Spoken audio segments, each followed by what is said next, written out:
Hi, Anna Kate. Hi, Karen. How are you doing? I'm doing well. How are you? Good, good. Did you get my PowerPoint? I got your PowerPoint and I got your bio, Good. and I'm all ready to introduce you. You got the goods. I'm going to close my window here because it looks Sure. like it's pushed off light.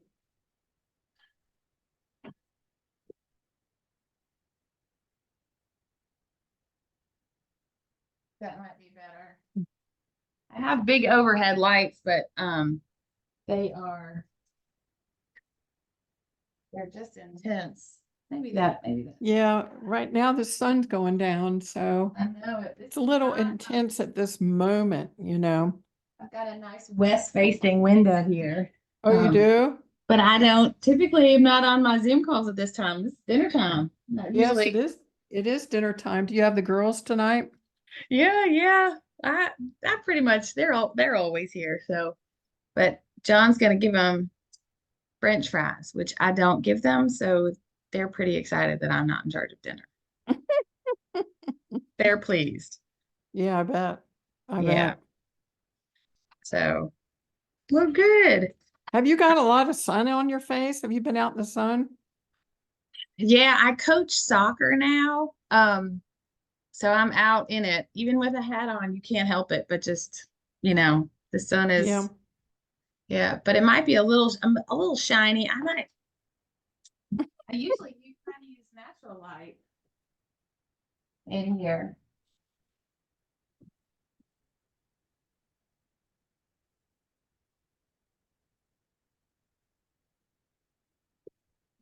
That switching around the lights. I have a pretty good lighting situation, for morning because I get the nice morning sun and Yeah. it's like I think it fits nicely, but this time of day I don't have it down. It's all right. Well, it's good to see you. I haven't seen you. Well, let's see. I saw you in Brevard when you came last time. Yep. When was that? Well, 3 years ago? it was probably 2020 or 2019 because Yeah, it was pre-pandemic. before, yeah, yeah. And have you been back since? No, Hmm. but I'm hoping I can pull something off this summer. Well, hey Sabrina, how are you doing? You don't feel well? Sabrina, do you need to be on the couch tonight? Yes, this is my guest room, but yes, if that's okay. So when you're on the couch in the class, nobody's been on the couch yet. That just means that you can watch and listen. You don't have to have your video on, and you don't even have to participate. So I can say, Sabrina, do you want to participate? You can say, no, I'm on the couch. And I'll just say, "Whoosh," you don't have to participate at all. Would you like to be on the couch? I mean, are you dinging me for that? Do I get extra homework? No, you don't get extra homework and you don't get dinged. It's just, this is what happens. It's life. Sometimes we It's, need to be on the couch. yeah, sometimes we need to be on the couch. Even I, Karen Sanders, have been on the couch. So, we all just have to do the best we can. And sometimes we just don't feel well. Well, then, thank you, and I appreciate you. Okay. So if you don't mind, I'll just tell the class you're on the couch you know, and that you don't have to participate. It's okay? Okay, thank you. Okay, you're welcome. Okay. Hello, everyone. Hi, Matthew. Hi, Jennifer. Hi, Liz. Hi. How y'all doing tonight? Good. I'm going to introduce everybody to Aunt Kate here shortly. So we'll just wait a minute here. Matthew, did you get a lot done today? You have no idea. You said it it went from, yeah, everything we were doing to picking names to I had to stop and drop and form a whole new LLC. I had to do, and I got every one of those phone calls done. I finished 30 minutes ago. My goodness, Matthew on steroids. Wow. Well, you kind of motivated me. I got it. I didn't go swimming, but I got everything else done. That's totally awesome. Congratulations. Thank you. Congratulations. Yeah. Thank you. Okay. Awesome.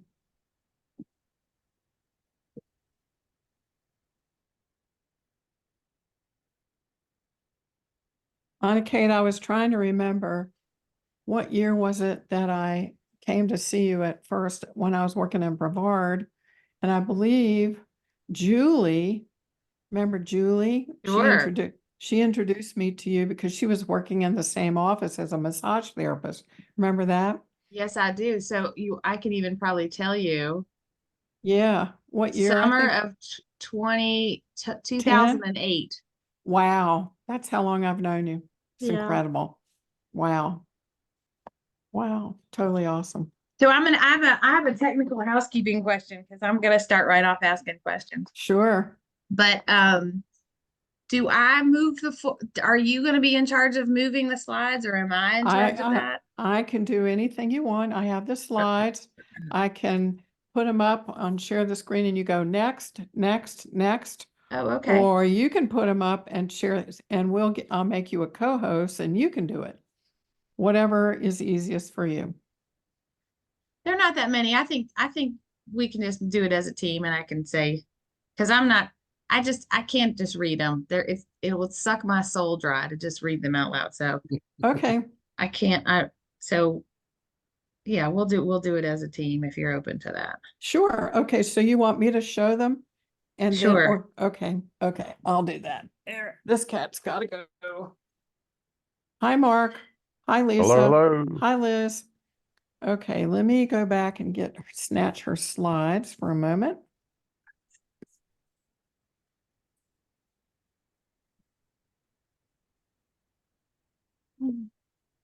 Okay.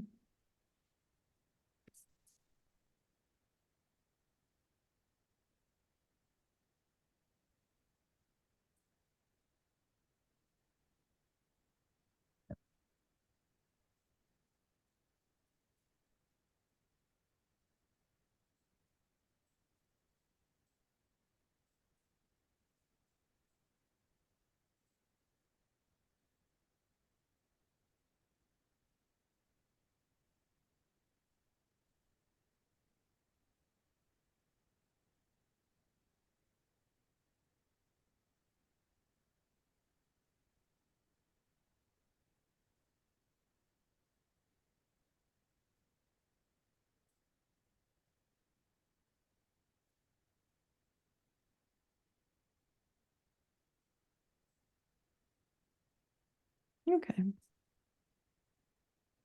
So Annika, what we're going to do is when it is 7 o'clock or 7:02 or something, we just commence and we're going to have everybody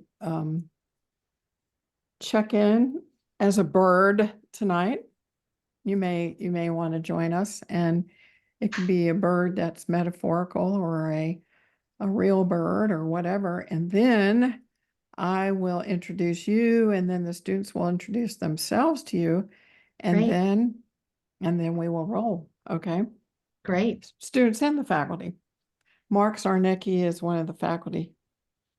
He's our amazing IT person. Hi, Mark. Good evening. Good evening. So there you go. Okay. Hello, Lisa. Hello, Lisa. Will it Hello, work with Lisa. Hi. will it work with the flow if I ask folks what their experience is with holistic Oh, yeah. to anything holistic to sort of launch? That's fine. You are the boss of this, so you say, the only thing I will do is when you say next, I will go to the next slide. Okay. I think I'd like to hear I'd like to hear how, where people are coming to, what direction they're coming to this lecture from, because it's interesting to hear people's journeys and their path. Absolutely. So Yeah. that'll be part of their check-in that you want. So we can easily make that happen. Great. This is a very flexible group of people. Thank goodness. Yay. Great.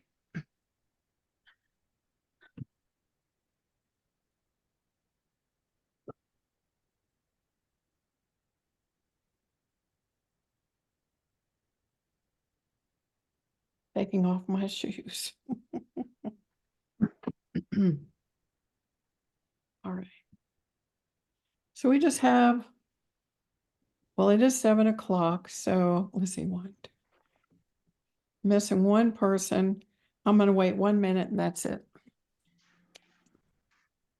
So we're going to check in as a bird, you all. So you can be thinking about your bird. And beloved Sabrina is going to be on the couch tonight. So we will honor her with just sending her good energy. And we'll wait 1 more minute and then we'll go.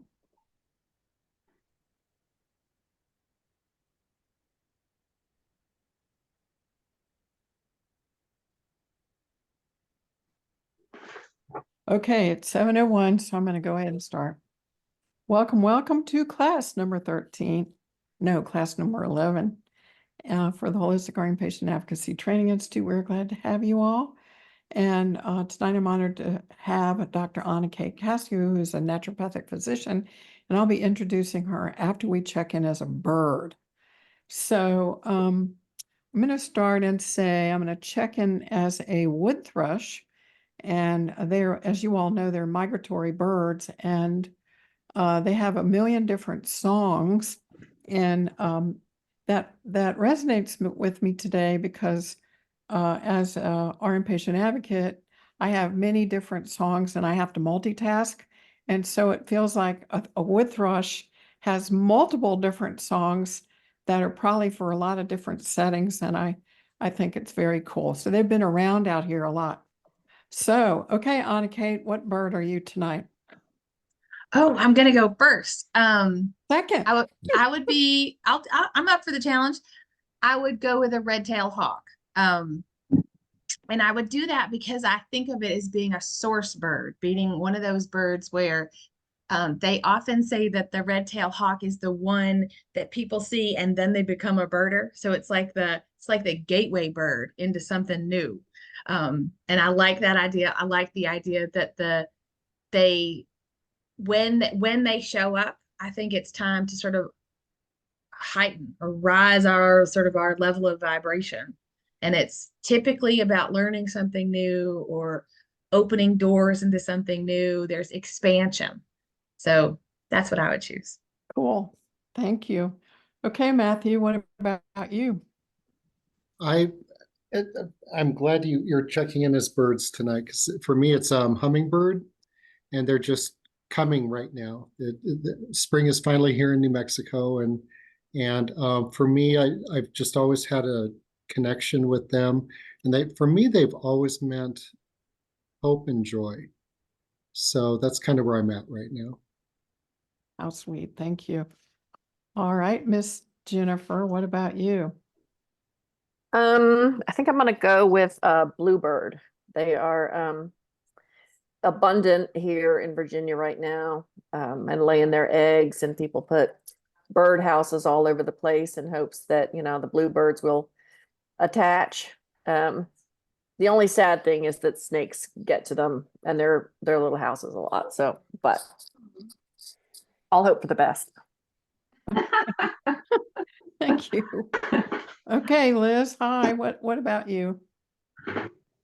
Okay, I just saw this flash of yellow earlier today, and now I looked it up. Maybe it was a American goldfinch. And it made me feel, I felt light, and that's huge, honestly, just that alone. And just happy with the spring and the change in the season. Thank you. Thank you. Okay, Mark.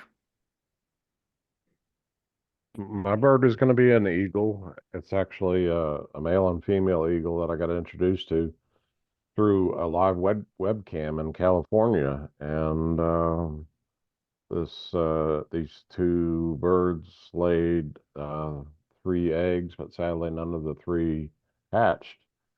But it affects me for 2 months to watch this live cam on demand at night, during the day, through snowstorms and windstorms, and in total amazement how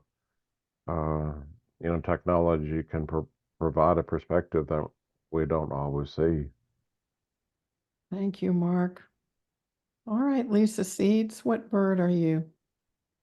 Think I'll go with the screech owl tonight. I had the opportunity to help one get back on its wings, as it were, when I was doing wildlife rehab.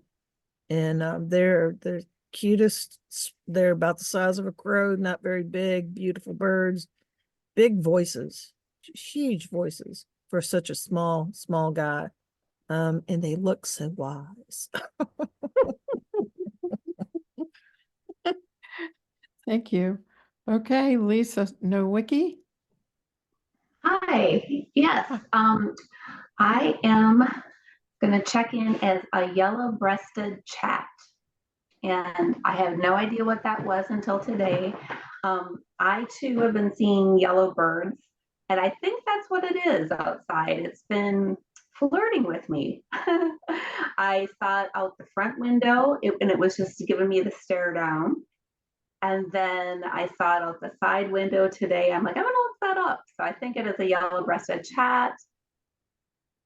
I'm chatting with you all, so there's the correlation. And that's me. Thank you. Thank you. And Sonia, we're checking in as a bird. All right. Sorry, I'm a little bit late. I don't have Wi-Fi right now, so I'm on my phone.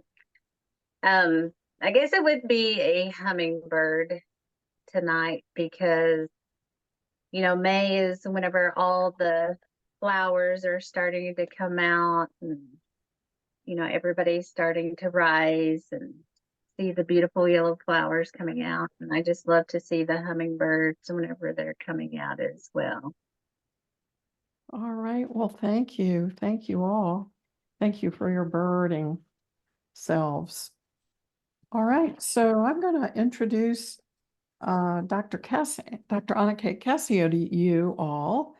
And then when we're done, you all are going to check in with her. So your name, your place where you're from, and your question for them was, what was your exact question? I would love to hear what people's have as far as their experience with whether it's naturopathic or holistic medicine, whether it's under the umbrella of CAM, just what people are the lens that they're coming to tonight with. So what's the experience so far with holistic care? Okay. All right. So, all right. Let me just introduce Dr. Anna Kate Cascio. So, we are delighted to have her with us tonight. She graduated from Kenyon College in Ohio with a bachelor's degree in history and then attended Casey Riley School of Massagotherapy in Virginia Beach, Virginia. There she was awarded her national certification and subsequently worked as a massage therapist for 8 years. And then she attended Southwest College of Naturopathic Medicine, which is newly renamed Sonoran University in Tempe, Arizona. She then graduated in 2006 as a naturopathic doctor. Sonoran University is one of only 5 schools to offer a post-bachelor's 4-year professional medical degree in naturopathic medicine. Graduates are educated in the same basic sciences as MDs with additional courses in natural therapeutics such as botanical medicine, vitamin mineral therapy, mind-body medicine, and homeopathy, the focus being on achieving and maintaining health with an emphasis on disease prevention and optimizing wellness. In 2007, she opened her private practice on hospital grounds outside Asheville, which was in Brevard, North Carolina. She holds her naturopathic medical license in the newly licensed state of Maryland. She continues to maintain her private practices, currently working out of her office in Virginia Beach, Virginia, offering telehealth consultations. Okay, so now it's your turn to introduce yourselves and to answer that question. Also, besides your name and what state you are, what naturopathic or holistic lens, or maybe integrative lens, you might come to this class with tonight. So, Matthew.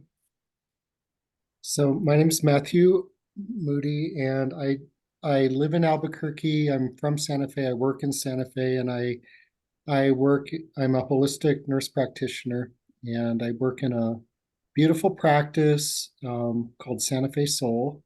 And I'm the only Western medicine doctor in there, and everyone else is alternative therapies. It's a very successful little practice.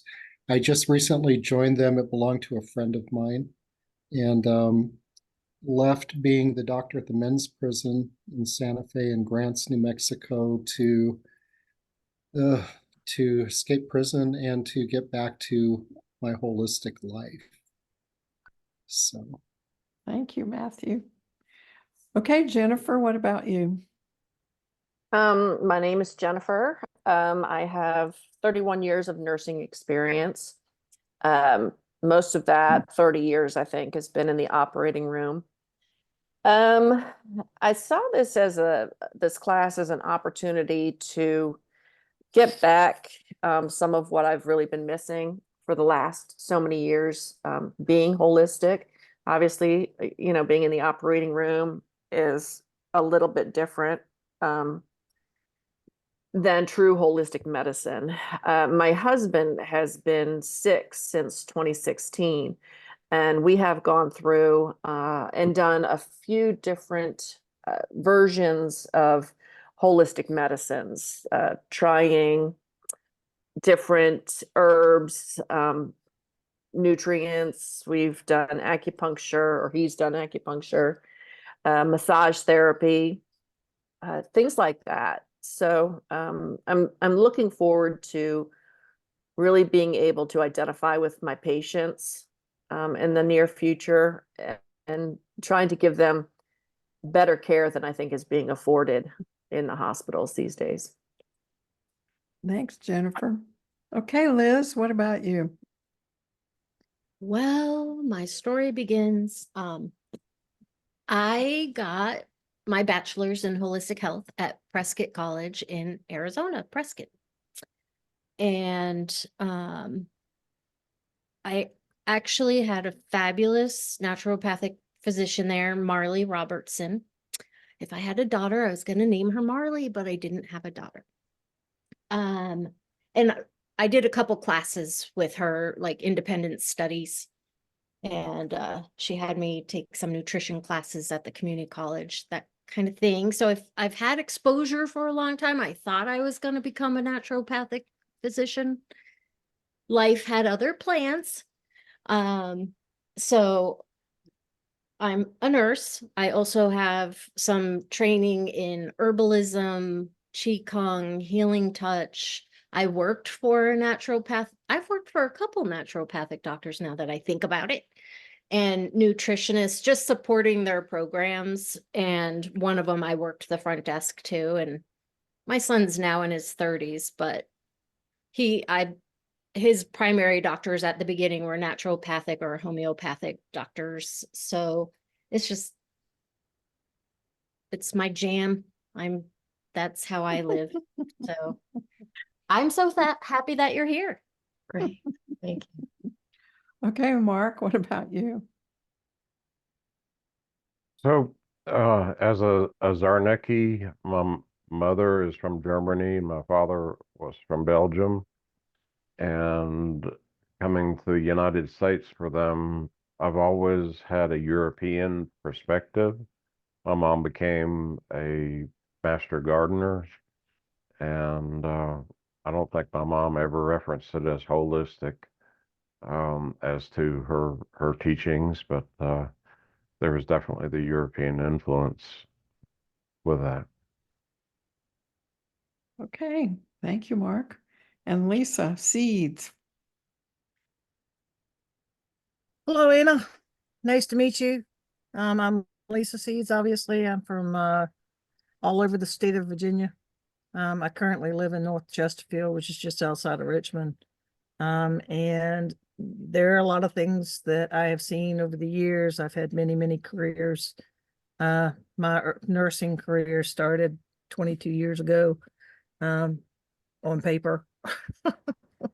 My grandmother, that I spent a lot of time with as a child, had osteomyelitis, from the time she was 8. And off and on throughout her life. She died at 93. And I used to help take care of her wounds, and stuff like that. But she was always so grounded. It never fazed her that she had a limp, never fazed her that she ended up in the hospital from time to time, all that kind of stuff. And I think that I want to make sure that when I visit my patients and see what they've been through, and just get a feel for what their real needs are. It's not just medicine. Sometimes they just need to talk.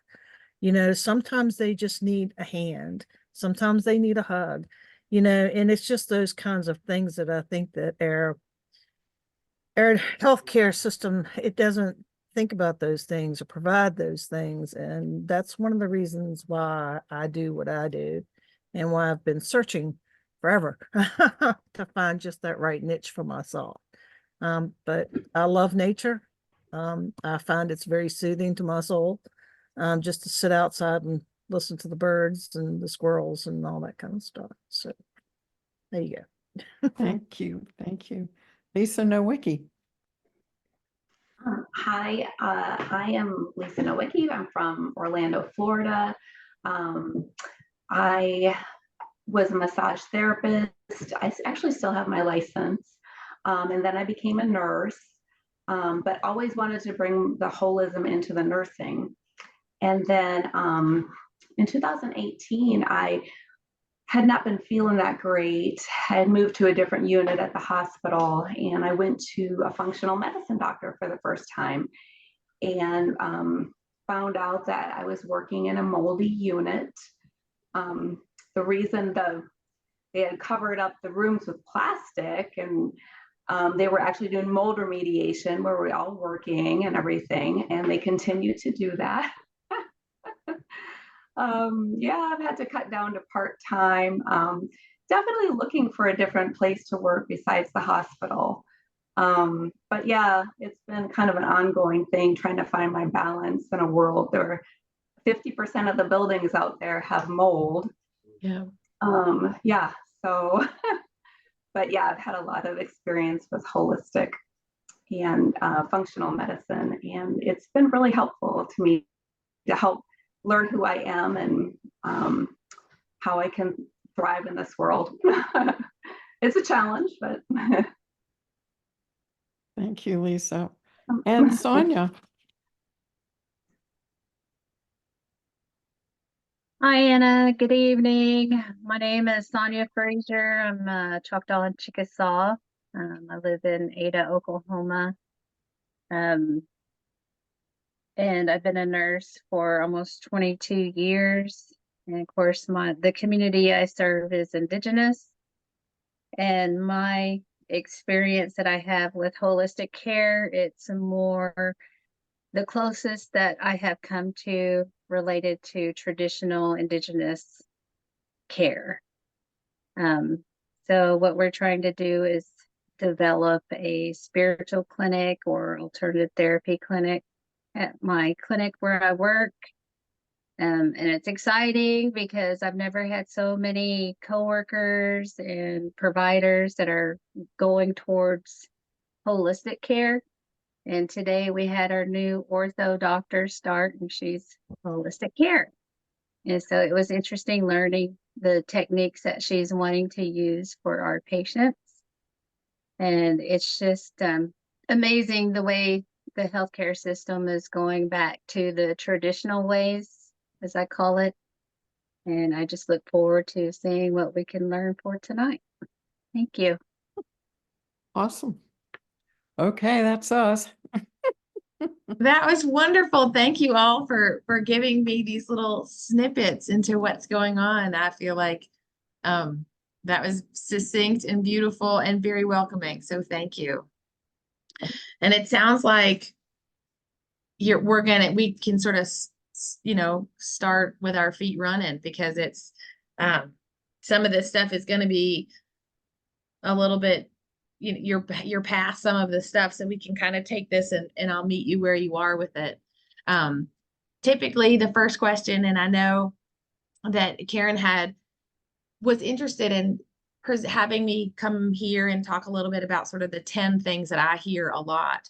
And the way I've sort of chunked it tonight is to talk a little bit about the career path, the naturopathic journey, basically, and then to sort of chunk what I see in my practice. So we've got a couple. So this was sort of the first little bit. And so Karen, all you're going to do is, I'm going to share my screen. Woo! And here we go. And let me see if I can move this up so I can start from your slideshow. So here we go. Okay. And then this one and the next one we're just giving you, this was sort of what there would be behind as we were talking. I didn't know quite how it was going to start. So this is what we're going to put together here. And we've already actually done the first one, because the first one was just the experience. So keep rolling. So basically what I want to convey is naturopathic medicine is a huge umbrella, and there are a lot of tools under that umbrella that we can use. And this is, there are actually two questions in this, one being, what is naturopathic medicine? But a big piece of this is it basically, with naturopathic medicine, we're looking for the cause of the dis-ease or the disharmony in the body. And we've got this list of tools in our tool belt to find and address it: clinical nutrition, botanical medicine, classical homeopathy, physical manipulation, hydrotherapy, mind-body medicine, traditional Chinese medicine, minor surgery, Ayurvedic medicine, nature cure, and counseling. And that's the curriculum. That is the sweeping thing. Now, that doesn't happen. Not all naturopaths use all those tools. Not all states allow naturopaths to use all those tools. But those are the tools that been given in the programs.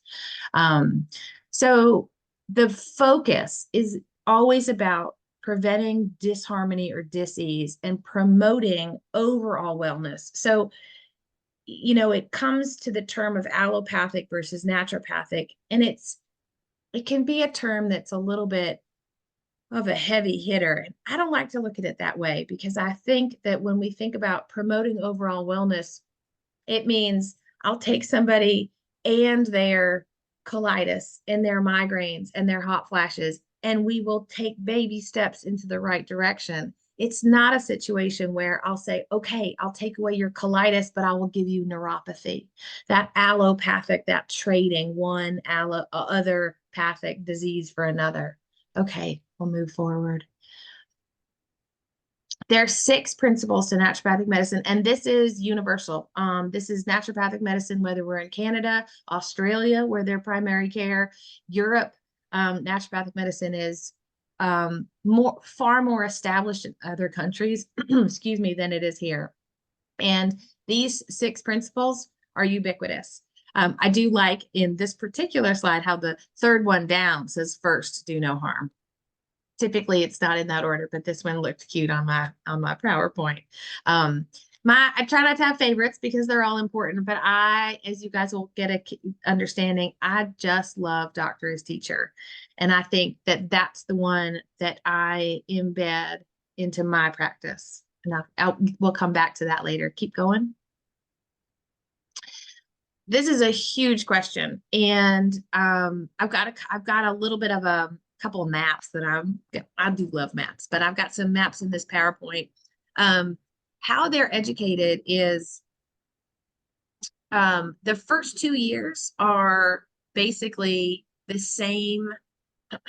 The first 2 years are the same in any medical school. So you're getting the anatomy, the phys, the biochem, the nutrition, all of these pieces, everything's the same. It's the second 2 years where basically it got really interesting. That's when we get all these modalities. It's really when the idea of the philosophy of how we're addressing health really begins to kind of take hold. And it's a pretty divergent factor. After the first 2 years, there's, the people that'll flood in and flood out of school. You might have people transfer to be chiropractors. You might have chiropractors coming in. Some MDs, I had a guy that was on a surgery track, and he's like, forget this. He wanted to be a naturopath. And so at that 2 year mark, there's really kind of it's a bit of a crossroads. And that's also in all of the schools, again, in Europe, in Australia, in Canada, and the 5 here in the States. And the focus is in that philosophy is that we're looking at the human being. We're looking at how this person happens to be holding this disease or disharmony. We're looking at, like for my example here is strep throat. Strep throat is extremely common, but it's not necessarily going to look identical one child next to the next, right? They're not necessarily going to present with the exact same symptoms. Typically naturopaths would say, we're not treating the disease, we're treating the person. And I get that. To me, the disease is in that person. So if we just have to really lean in and learn as much as we can about how those symptoms are affecting that individual. Okay. So this is a map. I do love maps. So this is a map, and this just shows where the schools are. And in part, I think this is important because I like the idea of sort of giving you the big picture and how there are really not that many of us naturopaths out there. I now live in Virginia Beach, and people will typically say, what do you do? And I'll say, well, I'm a naturopathic doctor. And they'll say, oh, what's that? And I said, well, there are not very many of us, and there's certainly not very many of us in Virginia. Because I feel like they're going to ask if they know that it's okay to ask. They're going to lean in if they know, yeah, there are too many of us in Virginia, particularly Virginia Beach. I mean, there's more in Northern Virginia. There's a couple wonderful folks in Richmond. But they're not that many. And in all fairness, I went to school 18 years ago, and there were 4 medical schools at the time. So we're not even gotten a whole lot of more educational opportunities. We're getting there, and the schools are getting bigger, which is nice. Okay, next. Okay, licensure is a big question, and I get this one a lot. And in all fairness, I think I'm going to start by saying something that's maybe a little different than you would think. I do believe licensure is important. However, it leads naturopathic medicine down a path that I think is a little bit of a double-edged sword. Right now, I have I'm practicing in an unlicensed state. I have a license in Maryland, and I keep that license in Maryland essentially because Virginia, the way I explain it to folks, Virginia hasn't invented the hoops that they want me to have jump through. So I'll jump through the hoops of the neighboring state. And I word it like that. But at the same time, there are benefits. So, for me, being a doctor as teacher was fun from day one. I worked in North Carolina, also not a licensed state. I worked on hospital grounds, which was a little bit renegade, particularly for an unlicensed state. And it's because for me, I enjoy the education. I enjoy teaching people, hey, there's another way we could look at health. There's another way we could look at wellness. So licensure is a big thing, and we're going to come back around to that particularly when you might see my little chart here. But there are 23 states now that are licensed. When I was in school 18 years ago, there were 13. So in this movement, we've had a lot of good forward movement with this. Washington, D.C., Puerto Rico, and the U.S. Virgin Islands. The licenses, however, are different state by state. So there are 10 states with active legislature. There are 5 with grassroots, and there are 10 that are still even putting together their grassroots. And then there are 2, Texas and I think Wyoming, that maybe we'll look at it next year, which I thought was kind of funny. And you'll see the chart next. So this is from the American Association of Naturopathic Doctors. It's AANP, not to be confused with the American Association of Nurse Practitioners, right? So the naturopathic doctor website, I have put at the end of this slide, you will have access to that. It's a wonderful, wonderful resource. The AANP is welcoming, informative, and it really is the main organization for all naturopaths. You cannot become a part of the AANP unless you've gone to one of the 4-year medical schools. So this is a breakdown. This basically says the same things in the other slide, but it's a visual and everybody can kind of pick their state. I did go through with Karen and figured out who was where. So we've got, you know, Oklahoma and Arkansas, and we've got Florida, which is coming. You know, we'll come to California, Colorado, and New Mexico because you guys are green. So we'll see that next. And the next slide. Okay, this is a lot of information. And I definitely had a lot of fun nerding out. But the guys in blue, these guys have basically full licensure. There is nothing that holds these guys back, and that's it. These are the only ones. And when I say RX authority, I mean prescriptive rights. So they can write prescriptions. Controlled substances are, for a couple of them, they are limited. There's really, you know, really that's California and New Mexico too that I wanted to touch on today. Both of those have limited prescriptive rights, typically about hormones, things along those lines. And all of these details are at the AANP, so you guys can access it for your state. I just thought it was interesting for you guys to see, you know, certain states you can get away with IV therapy. Some can be OB, some can be GYN. Some people can draw blood, some people can't. Minor surgery is also small office procedures like a mole removal or skin tag removal. That's what that category is for. Diagnostic, just ordering diagnostic imaging that's what that's about. And what's so interesting to me is homeopathy. North Dakota and Pennsylvania, I think, were the two that, yeah, you can't do homeopathy, which I was sort of flummoxed by that. And then ordering labs is now actively morphing because we've got things like Rupa Health, we've got the Live Labs, the Direct Labs now, a lot of these pop-up companies that are taking lab work. So that one's likely going to fade, but it holds true for right now. Okay, next. Okay, so that's a little bit of sort of the background, the bureaucracy, right? The naturopathic universals. Then I thought I'd do a little bit about how I practice and what I see. So one of the things that's interesting is because all of these doctors are practicing with a different set of rules, and those rules might also say they can't touch anybody, right? You can do no physical manipulation. Chiropractic school, you cannot call yourself a chiropractor when you graduate from naturopathic school. You're about a year short on hours.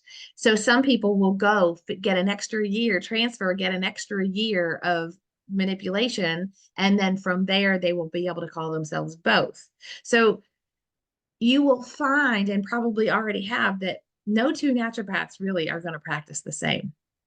And in addition, you're going to see that even if they are two naturopaths in the same state, they might practice wildly differently within their scope. So I started with saying I have a different approach, but every naturopath has a different approach. And I think it's, you know, some critics might say that's partly why the licensure is difficult, is because everybody is doing it a little bit differently, so that we've lost some of that cohesiveness. I do think that can be a con as far as the naturopathic world. The opposite of a pro, I mean. So I think of it as having a different approach because it would be different from anybody else's. And I do love to teach. I think what floats my boat is when I can explain to somebody how the anterior pituitary is connecting with the thyroid, and that TSH that's ticking up is, you know, and indicating something, even if it's subclinical. And we'll come back around to that one. But for me, and most naturopaths, I would say getting a really good history is it's paramount. And because I'm practicing in an unlicensed state, I don't take insurance. And that's a double-edged sword, because I have a harder time opening my practice. I have to be more mindful and opening my practice to folks who can't afford it. And at the same time, I'm not being told how quickly I need to get from one patient to the next. So it's a good and a bad together, wrapped together. But an naturopathic intake can be anywhere from 2 to 4 hours, depending on how this person might come to me. I also have to say that naturopathic medicine isn't for anybody, everybody. I can't sit here and say, oh, everybody needs to do it. This is the right path, my way or the highway. It's just not how it works. I will say that so often I'll have a patient, and typically it's a woman who will initiate the appointment, right? And we will have it, and I will have a couple appointments with her. And next thing you know, she says, okay, you need to see my son, my daughter, my husband, my sister, whoever it is, that whoever's not doing well in her sphere. And I love it because I think it's caring. I think it's love 101. But I will also say more often than not, it doesn't work out. And I think that is the truth, because it's a commitment. Naturopathic medicine is a decision you have to make within your own self when you're ready. You can't do it at somebody else's request. It's a lot of work. You have to be dedicated, and it's a slower process. One of the things that I find I do now, and it has taken me 17 years of practice because I only started it last year, is interviewing my patients before we start, to see if they understand and they are willing to accept the fact that we are going to take baby steps in the right direction. It isn't take 2 of these and call me in the morning, you'll be better. This is about augmenting lifestyle, changing patterns, changing habits, changing how we may have looked at something as far as like a lens or a belief system. It might mean, I want you to pull out all the white food in your diet. Like, that's hard. And if you try to make those sweeping changes in a moment, it doesn't last. But if you can do it, for a lot of things, I use food in my practice as much as possible, because I do believe that is how we were designed to get our fuel, our sustenance, our nutrition. And so when I need to augment diet, which is fairly regularly, the first thing I try to always do is add something in. I don't want to be that one, the mean doctor who takes food away, right? So add something in. Okay, great. But every day, eat a plum.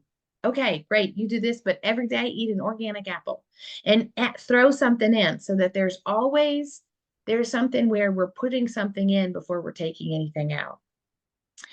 All that to say is the movements that have to be made to become healthy or have greater wellness within naturopathic medicine. It's not an easy fix. It's a dedication, and it's a process. But I think the changes are amazing. I mean, people, their whole lives are different. It's an honor to be part of it when people really change from an unhealthy trajectory.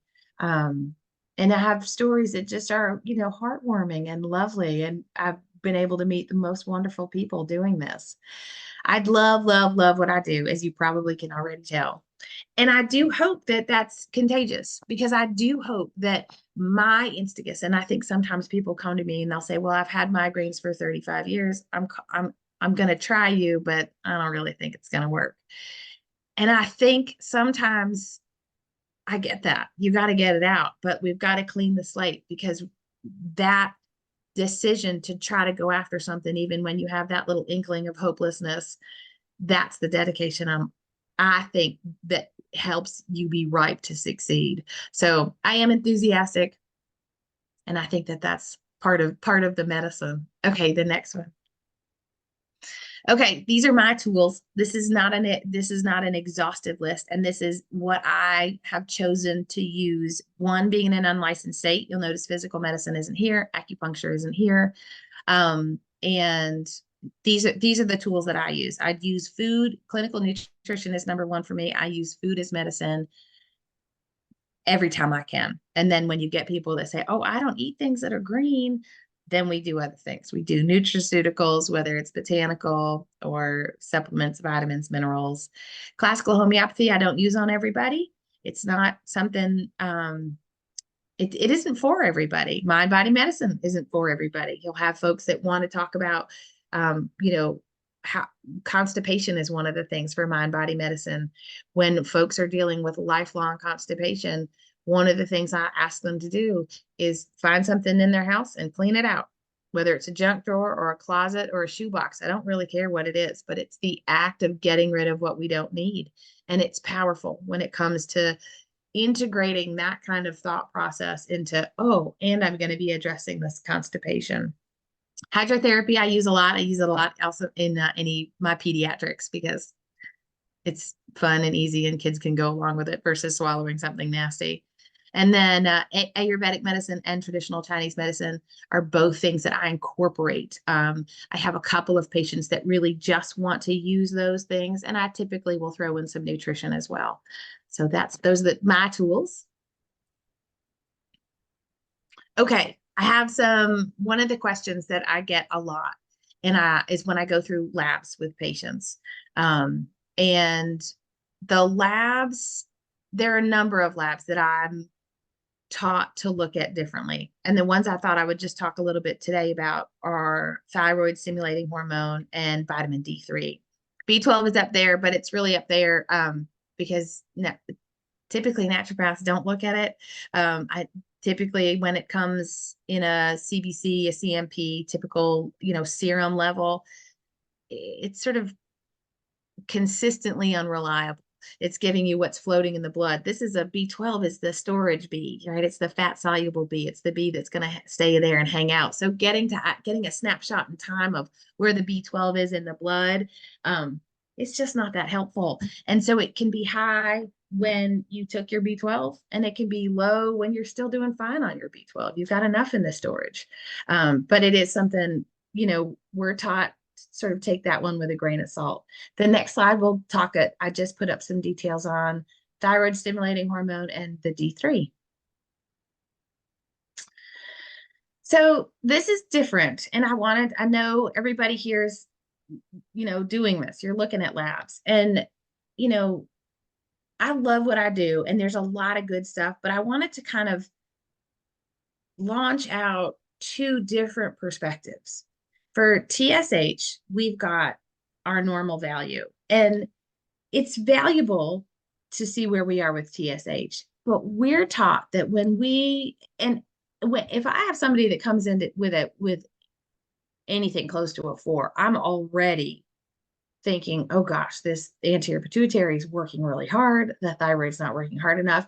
And in all fairness, naturopathically, we are taught to look at TSH, yes, in conglomeration with T3 and T4, absolutely, reverse T3, all of it. But also to just let TSH take space up by itself. And that's different. Typically, you're supposed to look at them and you say, oh, well, we only worry if this is high, if the other guys are low, that's our problem. Naturopathic medicine would say no. If TSH is high, even if everybody else on the thyroid panel is behaving beautifully, it means that the anterior pituitary, the mom, right, is having to raise her voice when she tells the thyroid, her child, to do something that the thyroid should already be doing. That's already expected. That job to clean your room, right? It's already an expectation that the thyroid should be doing what the thyroid is doing. So, and that's, to me, translating into adequate levels of T3, T4. So when I see that TSH ticking higher and higher, to me, it tells me something's amiss. The likelihood that it's the anterior pituitary is fairly low. The likelihood that the origin of disharmony is that the thyroid doesn't want to hear what the anterior pituitary has to say, right? It's needing a little added nutrition. So I typically start supportive measures if I start to see trending, if things are trending, but I'm going to move before that even goes higher than a 2.5. And it's because I don't want to wait till we're in kind of a hypothyroid state to then say, okay, now we've got this diagnosis, let's turn around, let's go back. I would rather modulate and add targeted nutrition to that thyroid to sort of slowly turn the ship away from a hypothyroid state rather than swinging all the way over here, becoming hypothyroid, having a big, fat, juicy diagnosis. So that's one of them. The other one is vitamin D. And vitamin D got, I think, kind of popular. She got to be like the popular girl. Vitamin D's got, it got in over its head is sort of how I think about it. I think everybody started testing for it. Everybody started taking it. There's just a lot of junk out there. You know, we'll talk a little bit about that in a minute, but for vitamin D, they would test it. And if it was 32, they'd say, oh, you're fine, no problem. 32 means, to me, 32, it's classified as within normal limits, right? Anywhere between 30 and 90 is typical. Naturopathically, we really want to see a far more narrow range, and we want it to be 60, 70, 80. Boom, that's it, somewhere in there. Not higher, right? Because it's going to attract calcium. You don't want circulating calcium in the blood. That's a wonderful way to build calcifications. Like, we've got problems if we've got too much blood, calcium hanging out in the blood. But to me, if we're below 60, there are all kinds of things that aren't working. Probably not sleeping great. Your sleep isn't good. Your skin doesn't feel good. You're not necessarily making all the hormones in the best way. Your immune system's not working at, full capacity. We see issues. We always think of sort of, and we'll get to the RDA, but like, if you're not getting enough vitamin D, you're going to get rickets. No. Like, I'm not worried about rickets. I'm worried about optimal health. And so we'll come to that in a minute. Okay, I jumped the gun just a tiny bit because I got excited. So RDA or RDV, they're interchangeable. I think things are turning into being more the recommended daily value. And first is the optimal daily intake. And this is probably something you're all somewhat experienced with. We'll kind of buzz through this, but it's helpful to have it on the tip of your tongue when talking to patients, when they turn their bottle around, they turn their food around, and they see that supplement facts box, and they say, oh, but this is giving me 300% of my RDA. Yes, so we can move to the next one. The RDA is really kind of the lowest common denominator. The RDA was established to prevent disease, right? If you have 90 milligrams of vitamin C, you won't get scurvy, right? Hurrah, nobody wants scurvy. But it has nothing to do with having optimal health, right? Optimal health, they want vitamin C is typically upwards of 1,000 milligrams, and even that's a little low. So I would love to have, and if it's a new concept, it's the idea of sort of reframing. Like, I don't want for holistic wellness to optimize how incredible the body is. I don't want to give it just the bare minimum. This isn't like I'm packaging dog food, right? I want to give the body something that's going to make all systems run full bore at beautiful speed. So vitamin C is really the easiest one to pick on. I did get this chart and I couldn't get the thing up, so I'll need to add it, but it's Amy Myers, and she's an MD. She's got a lot of supplements. She does a lot of education.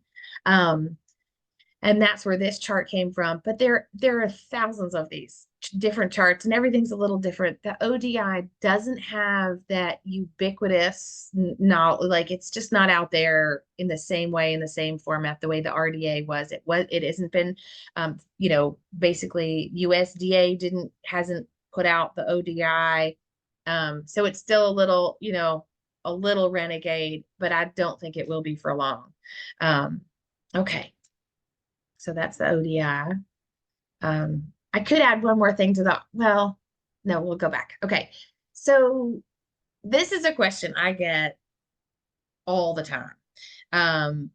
Are there foods that are important to pay extra for, basically? And then I do try to be mindful how people are going to spend their money, because I do hope they do what I suggest. I don't want to say, oh, everything has to be organic, because in all fairness, that is not feasible.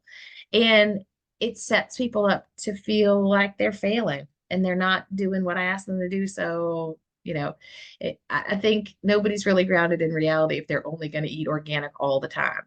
I think it's a wonderful thing to try. But I did click on here, the Environmental Working Group. They, of course, got the wonderful Dirty Dozen and the Clean 15. I didn't find, organic butter is a different thing. So, but unsalted organic butter, and I do tell this to my patients with some regularity, and they'll say, well, if I have to have unsalted organic butter, I'm not going to have, if I have to have unsalted butter, I'm not going to have butter at all. And I said, listen, butter really in and of itself is fine. Even folks with a dairy allergy can often get away with butter. Butter is, it's just its own entity. Now, if you have unsalted butter and you go home and you salt it, it's still better for you than buying salted butter. The way butter's processed and made is that if it's near any chemicals, of course, it's going to be, it's going to attract, it's going to hold them and not all that fat. And the salt is going to bring water. So you have anything contaminated water going anywhere near that butter is going to hold it like a lump of amber, right? It's going to be so excited to just hold on. So you are ingesting toxins when you ingest non-organic salted butter. It's sort of the one big thing. I mean, if that's the only thing you take from today, I'll feel like I've won. Organic, unsalted butter, and you can salt it when you get home all you want. That salt is not what I'm picking on. It's how it's created. Okay, the next slide. Okay, organic versus conventional. So I did make the two groups for you because I think it's a wonderful, wonderful way to start. And you'll see, I think we start with the Dirty Dozen. So the Dirty Dozen, and the Dirty Dozen shifts around every couple years, that they'll change places. They move around. I would encourage a taste test. And it's something when I taught a class, for massage therapy schools, I've taught a nutrition class, and I would bring in the top few Dirty Dozen, and I would compare them conventional versus organic, conventionally grown versus organically grown, and we would do a taste test. And it was really neat. I feel like people really got it. You can taste it. And you don't always have the opportunity to taste it. If you have a strawberry over here and then you have a strawberry 3 days later over here, it's different. So I would encourage a taste test. It's a profound thing to do. Strawberries, as I have 2 little girls, and they know if it's not an organic strawberry, it's not a strawberry and it's not coming home with us. And there are things where I will draw a hard line and say there's nothing in there that your body's going to be able to take away as fuel. Strawberries, spinach, apples used to be 3rd. They have jumped down to 8th just in the last maybe 2 years. These are things where, and they're the Dirty Dozen, so not to be confusing, these are the ones you want to pay more for. You want to buy these organically. It will make a difference. But I do really encourage the taste test. Cherries are a fun one to taste test. Blueberries are a fun one to taste test because all of a sudden the conventional blueberries taste a little bit like plastic. It's a fun thing to try this. Okay, and the next slide is the Clean 15. So these are the ones. Conventional is really fine, and there are a myriad of reasons. And it's not that I'm saying don't buy these organic, because in an ideal world, we would buy everything organic. But I am saying when we have to be mindful of where we're going to spend our ducats, this is a place where we can get away with the conventional. And it's either because the spray, it's not a food that's heavily sprayed, or it's a food that's sprayed, but we don't eat the exterior and the spray doesn't sink, or it's a food that doesn't hold the toxicity. So those are typically the reasons why they get the Clean 15. There are something like 64 foods total that the working group, the environmental working group, tests, and the largest portion of the foods obviously are kind of somewhere in the middle depending. So I just focused today on the clean and the dirty, and everything else kind of falls in the middle. So the environmental working group has a neat app. You can put it on your phone. You can bring it up when you're grocery shopping. When I used to teach a class, I made a little index card well, they did it. They made little index cards and they just put it in their pockets. So they went to the store, they would know. Anyway, so that's that. That's hopefully helpful. Okay. This question I get a lot. And the answer is really, it depends on the egg, if eggs are healthy. What I joke now with my patients is they'll say, "Hey doc, can I eat an egg?" And I'll say, "Well, how happy was the chicken?" And if the chicken was a happy chicken, then yes, have the eggs. The study that I saw, the most recent study, had people eating 12 eggs a week, and there were 0 cholesterol markers that were at all elevated. And they did it for 6 months. So that was pretty good. That how the eggs are packaged actually matters. which seems picky, but if it's styrofoam, that styrene will actually go through the porous shell and into the yolk, and we will actually be ingesting the styrene from styrofoam. Plastic is plastic is an absorbable material. It's horrendous to think of how much plastic we're already coming in contact with. I didn't go down the plastic rabbit hole with this talk because it's too late at night to think about how much plastic we have in our world. And cardboard works. Cardboard is what you want. So even if you're going to buy some of the wonderful eggs out there come in plastic, I will still buy them if they are the best egg, if they came from the happiest chicken, but I take them home and I put them in cardboard. Being organic doesn't tell us enough. This is not an indicator that you can use. And then we'll see. I did put a neat study on here. And that is a clickable thing. You don't click it now, but under the eggs, it says basically it's a Mother Earth News did a study in 2007. And if you click again, this slide is a little bit wonky. So what I really want you to focus on is the top 3 lines. So if you go one more slide, you'll be able to read it. There it is. I zoomed in. So because the other one, it was just not working out for me. If you look at this slide, I think it will help you spend the extra $3 in buying organic eggs or clean, happy eggs, not necessarily organic.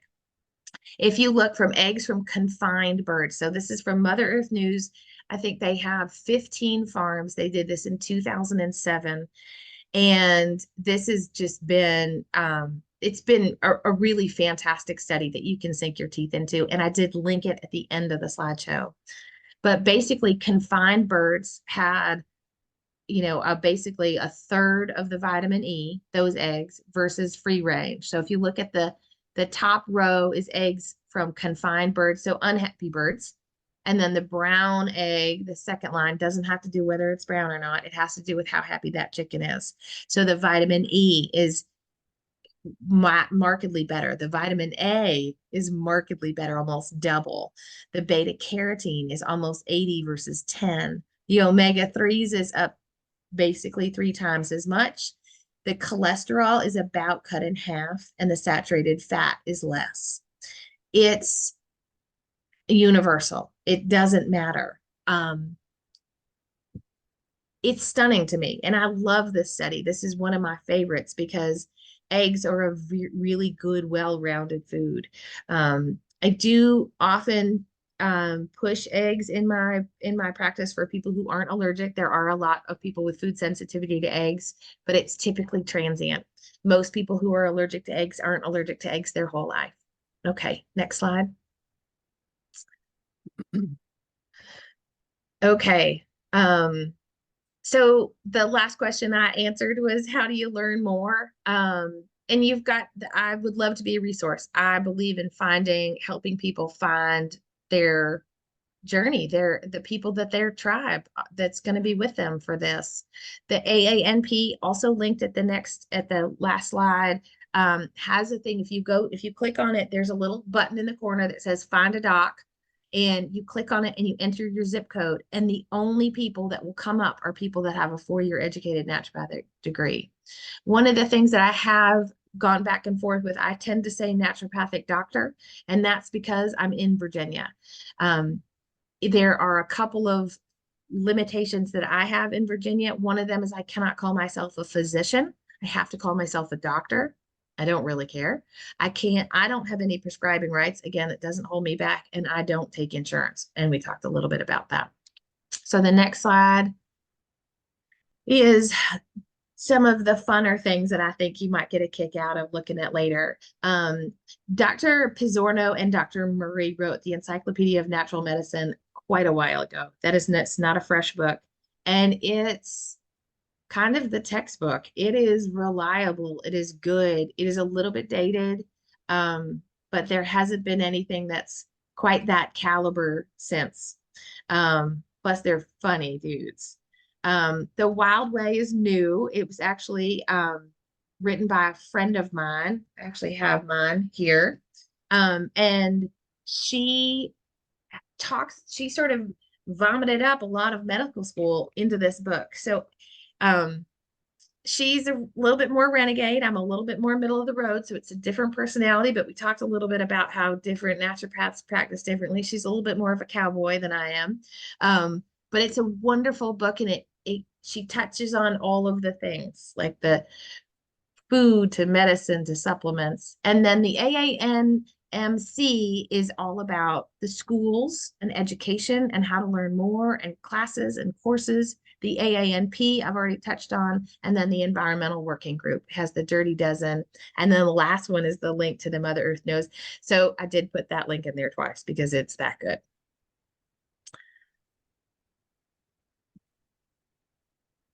That's what we got.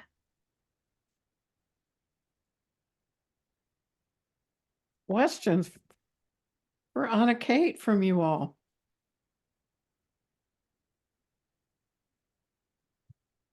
Go ahead, Jennifer. So I had a question way back when we were talking about the 6 principles of the neuropathic meds. When you were saying you treat the well, and I don't know if this is part of the same thing, the ease in the patient. First of all, I love that. What do you know about leaky gut syndrome? Okay, well, Jennifer, I do try not to have favorites, but digestion is amazing. And I think in my practice, one of the things that I see a lot of is digestive issues. And in part because it can be so difficult to treat allopathically. So there's 2 really different schools of thought, and I'll try to keep this tidy and short, not to go over. But with leaky gut, there's 2 really main ways to think about it. Leaky gut as essentially what's happening is you're ingesting food, their inflammatory cascade is being initiated. And if you have any porous activity, right, the cell lining, the integrity of the inside of the lumen of the gut is in any way faulty, you're going to have basically the nutrition or the nutrients, the food that you ate in the lumen of the gut escaping out. And then basically what ends up happening is the white blood cells are going to do their job. They're going to say, hey, this guy's foreign invader, we're going to attack. And now we have a white blood cell system of the immunology is now saying we are on attack mode because there is broccoli here and it's not supposed to be here. So now we have what can be the initiation of a food allergy. That is leaky gut. Leaky gut, when we take it all the way to getting a diagnosis, has to happen to a degree that we have actual fissures in the lumen of the gut. So when a naturopathic doctor talks about leaky gut, it's very similar to, as I was talking about the TSH, it's a subclinical kind of moment in time where we can still right the ship. We can still turn the body away from having multiple food sensitivities and, healing that inside lining or the lumen of the gut. Sorry, the jets are going over. The inside lining of the gut can initially, it can stop leaky gut from happening with the use of amino acids, something like glutamine, right? Glutamine is an amino acid, but it helps plump up those cells so that they're on the inside lining of the gut. They're going to take up all the room they need, and they're not going to allow anything to go sort of between the cells and escape. Leaky gut it's typically kind of fun to treat because you do a little bit of things, a few minor little steps, and people get vastly better. And then the harder steps, which come later, are easier because they're already so much better. And that's really how it is true with most digestive, opening to opening, that digestive stuff is fun to help people with. Yeah. Did I answer your question? Yeah, kind of you did. I guess I probably Okay. maybe should have been a little bit more direct. What is your thought on activated charcoal in treating it? Great. So I use activated charcoal when I think that there is an exogenous material that needs to be absorbed. So it's an adsorbent, AD, not AB. It's an adsorbent chemical or material. And so when I put that on the body, I want to make sure that it's only going to come in contact with something we want out, right? You don't want to take your activated charcoal along with your levothyroxine or something that's particularly titrated, or even a B complex, right? We want it to only come in contact with things that we want absorbed and out. The reason I don't use activated charcoal in leaky gut is because it doesn't solve the problem. It might help that moment in time. It might help decrease symptoms to some degree at that hot second, but it's not helping tomorrow's meal. Tomorrow's meal, you'll be right back where you started from, and you may even be a little bit more nutrient deficient, because activated charcoal doesn't care who's around. It's going to absorb it and you're going to poop it out. That's how it works. It's attach and go, attach and go. It's not a, there's not a lot of, thought into what it's attaching to. Okay, thank you. Yeah. Any other questions for Anna Kate? Yes, Luann. So I think I got your gist about the difference between a naturopathic doctor and a chiropractic is that in order to get the chiropractic portion, there's an additional year that is done on the, or can you clarify? I may have gotten what you said wrong. Sure, I'm happy Because to clarify. You'll see people advertise their, a doctor of chiropractic, but also a naturopath. So yes, and sometimes that is something. Those are two, and an MD and an ND, or a naturopathic doctor, are also things that you can see people combining, because the first 2 years of naturopathic medical school, when you have those, there sometimes is a shifting in the curriculum. Typically, for a naturopath, if you want to become a chiropractor, you need an additional year, not an additional 3. So typically chiropractic school is 3 years of med school, naturopathic's 4. But if a naturopath does 4, they need 1 more year to round out their physical manipulation education to also call themselves a chiropractor. got it. Thank you. You got it. Thank you. Any other questions? So I'm just going to tell you that I've been going to Anna Kate for, I guess around 14 years. And the reason I started going to her is that I found my Western medicine trained physician, who actually was a preventive medicine and still go to him, is great. But I wanted to understand more of the anatomy and physiology, or principally the physiology of what was going on in my body. And I wanted someone who knew supplements cold. And back when I started seeing Anna Kate and my physician, I was a meat eater and I wasn't practicing organic food and I wasn't plant-based.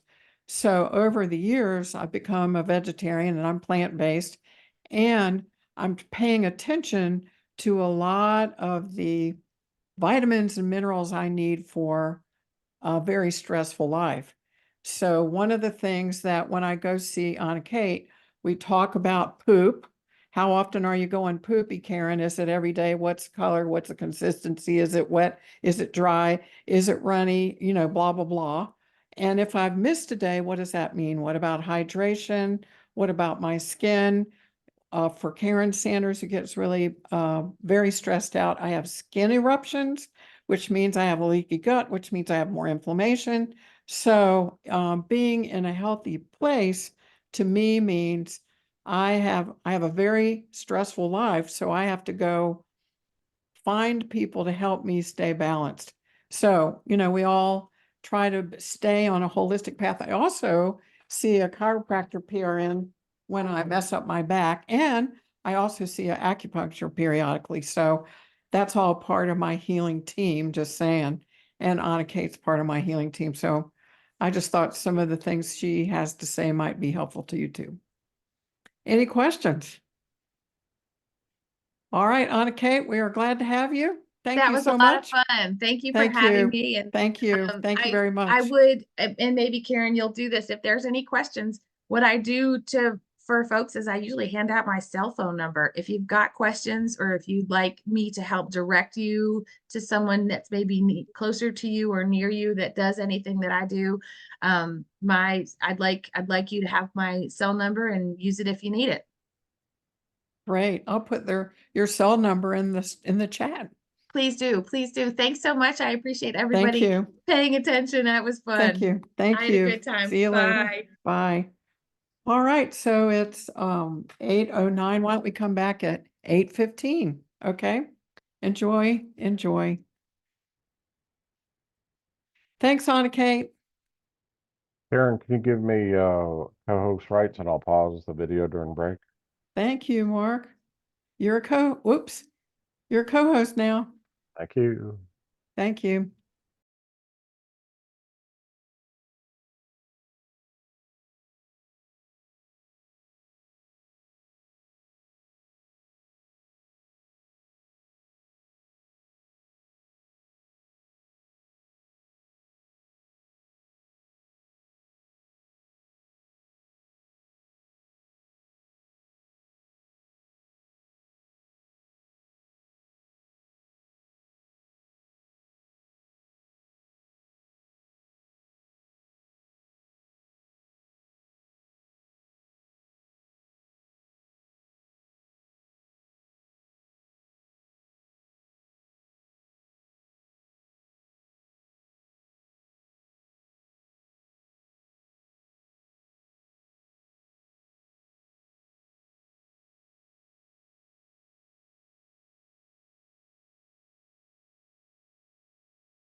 You're on mute. Thank you. I'm just going to say I'm crazy about having organic eggs when you look at all the way that chickens are mass produced in our country and how stressed they are. And God only knows how that affects their chicken lives. But anyway, just saying.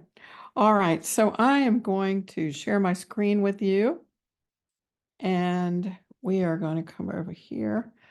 Okay. Let's see, do this right here. Okay. So we're going to talk about what is the name of your business and how much are you going to charge per hour? And this was just another little slide about we can spend an hour together sometime during this class for me to help you. If you don't want to spend an hour, you want 10 minutes here, 20 minutes there, whatever, you can do that. And I think Mark is offering 30 minutes. So just don't forget that we are here to help you on your journey. So just to refresh, this is our course map when we started on February 14th. So we've gone through a lot of content. This was Linda Bark. This was resumes and the overview of the healthcare system with Jan Nickerson. This was Dr. Tash Woodall looking at medication utilization, principles of holistic nursing, patient advocacy, Sandra Smith with Enneagram, and Tom Mock with SCORE, Heart Math Resilience, the basics of web design. And then we've had a few more. This is patient advocacy words in your website, ACE SCORE, Gary Heisey, one-page business plan. We're going to talk about Corey Search came for role of the long-term ombudsman. We haven't done these last few weeks. So I wanted to just review a little bit. This is called A Linear Beginning, Steps to Create Your Holistic RN Patient Advocacy Private Practice. And so some of the things we've done is we're still in the discovery phase of what is your name. So even if you're riding down the road and you have a pad in your car, I have a pink pad and I have a pen that I can write down when I have inspirations about names. And then we talked last week about using ChatGPT to search words and come up with a phrase of Serafini Patient Advocacy. I'm just making this up. And so once you get your name or 2 or 3 of those, you're going to go to your Secretary of State website to find out if anybody's got it.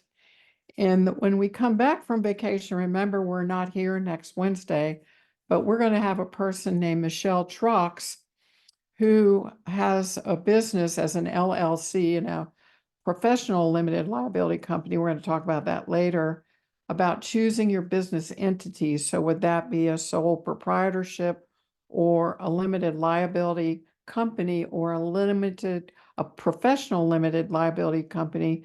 That means in your state, your nursing practice act, a board of nursing is going to require that you register your business with the your board of nursing. So that's what the P means. In North Carolina, if I have a business, I have to take it to the board of nursing, and then they register me as a professional limited liability company, but she will talk about that. We've talked about going to find a URL or a website address, and I have several of those. If I can remember, I'll show you those. And once you determine if you've got a limited liability company or a sole proprietorship, you need to go and get a federal business tax ID number. And then we've already had Gary Heisey talk about overview for a one-page business plan. We've talked about Jan Nickerson, who talked about your bios and creating a resume, because when you go out in the world, people are going to want to know what your credentials are and what your experience is. Another compelling thing for you to do is to write your personal story. Sarah Benoit talked about this last week. People often contact you based on your personal story. So my personal story, we'll talk about that when we get to the ACEs scores. Those sometimes are compelling stories where people are touched by what's happened to you because it was pretty rugged and they're going through rugged things too.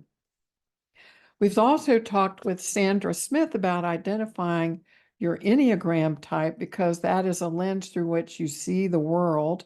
And it's another piece of your internal lens, your internal landscape. And one of the things we haven't done is to talk about in class, what are the things you hate doing? So I despise filing. I hate it. And I will pay somebody to come in this house and file for me because I despise it. Well, Sarah will tell you she hates keeping up with money. She despises money. So she has a bookkeeper and an accountant, and she has never done any accounting or bookkeeping since she's been in business. So you have to identify what you hate, because if you hate it, you're not going to do it in your business, and your business needs that. We talked about finding score chapters, which you all talked about. There's another fabulous thing for you, and that is to find small business centers and community colleges, because they are subsidized by the federal government, and they have free classes out the wazoo also.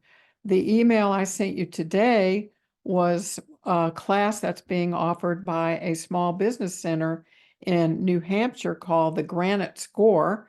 And the one I'm talking to you about tomorrow is from that website. Sarah talked about finding a webmaster, and I use an IT person, and that's Mark. He's awesome. Tonight, we're going to talk about your hourly rate. One thing we haven't talked about, which we will be creating your business cards and a business bank account. We did have a speaker come and talk about RN liability insurance, and so there's more.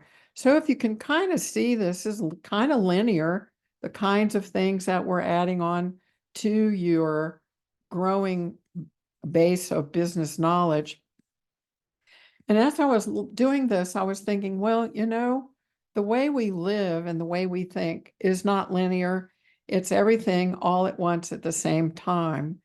And so it's really not linear. starting a business, which is influenced by many parts of your soul, which could be past, present, mental, physical, spiritual, emotional, your family of origin, financial, environmental, friends, colleagues, past employment, and things about your upbringing. Plus, are there hopes and dreams that you have? Did you have you had a rugged childhood? Who are your tribe? What's your family origin? What's your past? What's your perceived failures? What's your Enneagram type? So none of that is really linear, but it really affects about who we are. This is a list of all of the kinds of content we will also be adding, and I just haven't given all of you this because I didn't want you to be overwhelmed, but to tell you that we're still going in a linear fashion.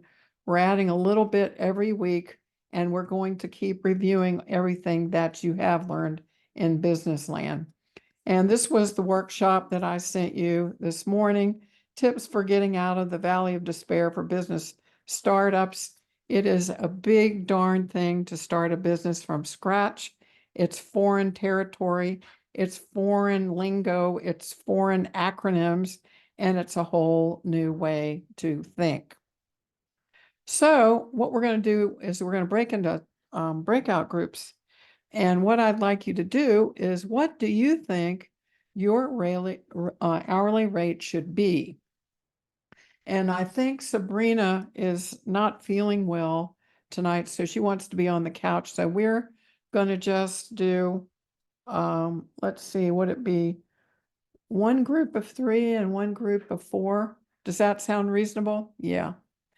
And I'm just going to say, and then when you come back from the group you're in, I want you each to say this. I'll say it. My name is Karen Sanders, and I charge $150 an hour. Now, you would think that I could say that easily, but I had to have 2 to 3 coaching sessions with Linda Bark to say that. And I would say, oh, I don't think I can do, well, you think I can charge $75 an hour? You know, and it took me a long time to get to the point where I know I'm worthy of $150 an hour. It was $100 an hour for 6 years, and I've just raised it recently. But my connection to each of you is to maybe do a little Google search. What would it be for other advocates or case managers in your region? And then if you're the only patient advocate, to think about it. If you are on the West Coast, and that would be Luann, you all are going to charge more than I would here in Western North Carolina. The people in the Northeast are going to charge more than I am. The people in Florida have a tendency to charge less than I do, and the people in the Midwest charge less than I do. So I'm just giving you some heads up. Does that make sense? I'm going to stop sharing. And what we're going to do is we are going to break you into breakout groups. So we're going to give you, it's 8:29. We're going to bring you back in 10 minutes at 8:39. Is that about right? So each of you might have, the group that's got 4, you might have 2.5 minutes. Some of you already might know the answer to what your hourly rate is, but this is important conversation, okay? So try not to sell yourself short. You're worth every penny of it plus more. Any comments? And Sabrina's she's on the couch, so we're not going to include Sabrina. Okay. All right. So I'm going, Mark, will you take them into breakout groups? I don't have the host rights to do that. Oh, well, I guess I will. I might have changed myself. Let's see. Let's see what I have. Well, I must have them because it doesn't say. Okay. I'm sending you away. So let's see, breakout groups. I don't see it on my screen, Mark. Sure. Do you see it on yours? It's not on mine. Look under more. It might be under more. Yeah. Oh, there it is. Thank you. Okay. we're just going to do 2 breakout groups and include co-hosts. We're not going to do that. Okay, so we'll see you back. Actually, we'll see you back at 8:40. Okay. Okay. Okay. Do you get to sleep in late tomorrow? I have several things going on, so we'll see.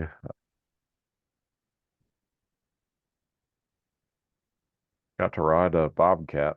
Good part of the day. That was helpful. So darting all around.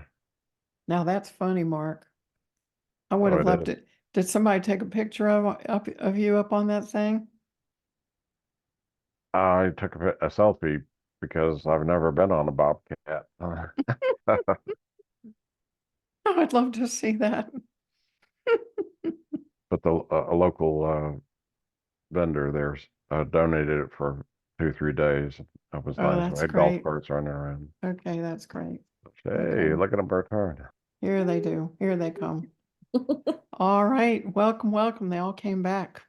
I feel They like all the ca- Brady Bunch when we come back. The Brady I know. Bunch. Yeah, right. You're Cindy. All righty. So let's hear what your hourly rate is, and we'll start with Jennifer. We were thinking 75 to start with, and then hopefully go up from there. If we are successful. So, okay, so you're going to say, my name is Jennifer. Come on. Go ahead. My name is Jennifer Camacho, and we charge $75 an hour. All right. Thank you. All right. And Liz, what about you? Okay, wait. What about sliding scale? How do you accommodate people on a fixed income? Because I'm sorry, but it's not right that they are always excluded and like people who can't afford, but fine for the people who can pay. My name is Liz and I charge $150 an hour Awesome. during And the you- daytime hours. Weekends and nights are different. Excellent, excellent. So yes, going back to what you said, Liz, sometimes people can't afford anything. And so I will say, what can you afford? And they might say $25 or $30 or $10. So I say, okay. Cool. So yes, I always say, and there is a sliding scale based on what you can afford. I never turn anyone away. Awesome. Okay. Okay, Miss Sonia, what about you? Okay, I thought my mute was still on. Okay, my name is Sonia Frazier and I charge $100 an hour. Okay, bravo. All right, great. Okay, Miss Lisa N., what do you tell us? My name is Lisa Nowicki, and I charge $125 an hour. Okay, cool. Okay, congratulations. All right, Lisa Seeds. My name is Lisa Sees, and I'm charging $75 an hour. All right, thank you. Matthew. My name is Matthew Moody and I charge 150 an hour. Excellent, yay. And Luann. My name is Luann Serafini, and I do charge $150 an hour. Okay, all right. So my darling Richmond people, I think you need to come up on that at least $25 more. I'm just saying. But I want you to feel comfortable, but just saying. Okay. So maybe your homework can be is go and see what everybody else is charging. I don't know that there are many patient advocates in Richmond. What were you going to say, Mark? Karen, I'd like to add to then the SCORE mentoring that I do and the pricing scheme. And Gary will affirm, you don't want to price yourself with the Hotel 48 pricing. Maybe you're a Hampton Inn pricing or, a 5-star resort pricing, but it's always best to be on the higher end and create a discount, because once you start on the low end, it is very much harder to grow and find a reason for for reducing a price. Okay, so hi, my name is Jennifer, and this is my partner Lisa, and we're going to charge $150 an hour. How did that feel to you? Does that feel okay? Yeah, we'll see. We'll have to Oh, she's You can keep it wavering. a price of one. You know, we'll come back and revisit that. You don't, you can sit with it, you know. It does feel kind of weird when we've only been paid 40 or 30 or 25 or $50 an hour, you know, in our careers. And of course, that doesn't include all our differentials, but anyway, we can come back and visit that. Okay. All right. So I'm I going to, like the idea about a weekend rate, so thank you, Liz. I think that's good, Liz. Absolutely. Okay, so I'm going to share my screen. And I think what we have left here to do is there was a TED talk that we're not going to go over that, and it's called Know Your Worth and Then Ask for It. It's got 3 million views. She talks about understanding the psychology about asking for your value. So it's it's really excellent. Let's see. So now we're going to talk about adverse childhood events. And I'm going to let these slides speak for themselves. But how many of you all, can you put in the chat box, all of you who have had or been exposed to ACE scores, ACEs, adverse childhood event experiences, if you'll put that in the chat box, if you've been exposed to this. So, adverse childhood events are traumatic events that occur to children between the ages 0 and 17. Could be witnessing violence or having family members die by suicide, or a place where the family, something's going wrong to undermine the safety and stability and bonding in a household that might have substance abuse, mental health problems, instability because parents are separating, or there might be incarceration or death, or emotionally painful or distressing things going on for years.